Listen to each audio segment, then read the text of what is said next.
Basics of Sentinel lymph node biopsy.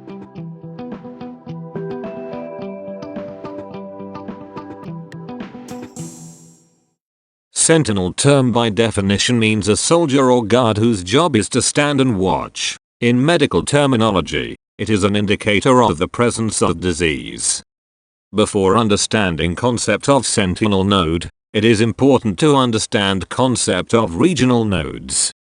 Every part of body has lymphatic network which drains lymph to a nearby station consisting a network of lymphatics and lymph nodes. Like for oral cavity, regional node is ipsilateral neck. For breast, it is ipsilateral axilla. For lower limb and genitalia, it is inguinal nodes.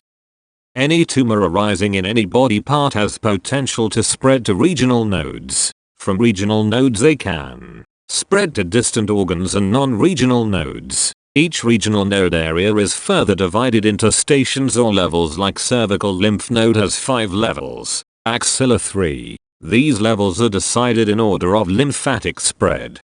Concept of sentinel node biopsy was given by Cabanas, who pointed out that in carcinoma penis, a node supromedial to saphenofemoral junction is the first node to receive lymphatics from penis. So if this node is negative, rest groin nodes would be negative for malignant cells. This node came to be called as Cabanas node.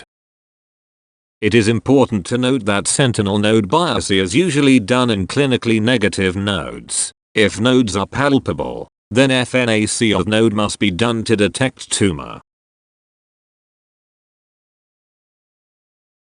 Basis of sentinel node biopsy is that lymphatic flow occurs in orderly manner through predictable route. So if a tracer is injected in or around tumor, this tracer will be taken up by lymphatic flow and will follow same route as tumor cells to go to the nearest lymph node. First node, where tracer is deposited, is assumed to be first node in way of lymphatic flow from tumor. This node is removed and examined. If no cancer cells are found in this node, it means cancer cells have not yet reached regional nodal station. Hence further nodes downstream will also be negative. Tracer is any drug, chemical, dye whose location in body can be traced after it is injected in and around tumor. It can be chromogenic tracer like blue dye, which would stain nodes blue hence distinctly visible, or radioactive, which would accumulate in nodes and give radioactive signals which can be detected by gamma probe. New tracers are being developed in a way to increase sensitivity and specificity while decreasing side effects.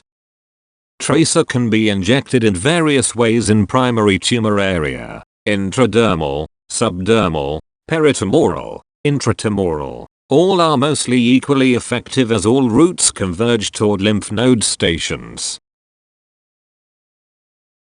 Earlier it was believed sentinel node were a single node, single guard standing at gate of nodal station. But later it was found that it is basically not one node but group of nodes which are first receiver of lymphatics. Hence sentinel nodes can be more than one. Any of these nodes can receive tumor cells. Hence, general rule for sentinel node biopsy are all blue nodes are removed. Any enlarged, suspicious nodes are removed irrespective of dye uptake, because nodes which are heavily laden with cancer cells usually do not take up dye as lymphatic entering nodes are blocked, hence lymph flow is diverted elsewhere. This is like traffic jam leading to detour. Since sentinel nodes are group of nodes rather than single nodes, so at least 3-4 nodes are removed. This increases sensitivity and prevents missing of involved node if any. Any previous surgery at primary site or between primary tumor site and regional nodes may lead to cutting of lymphatics and fibrosis, so lymphatic flow may get diverted to another route leading to unpredictable location of sentinel nodes. Purpose of sentinel node biopsy is to avoid unnecessary regional lymph node dissection. This technique is now frequently used in many tumors like breast cancer, melanoma, penile cancer, oral cancer, cervix cancer, vulvar cancer and others.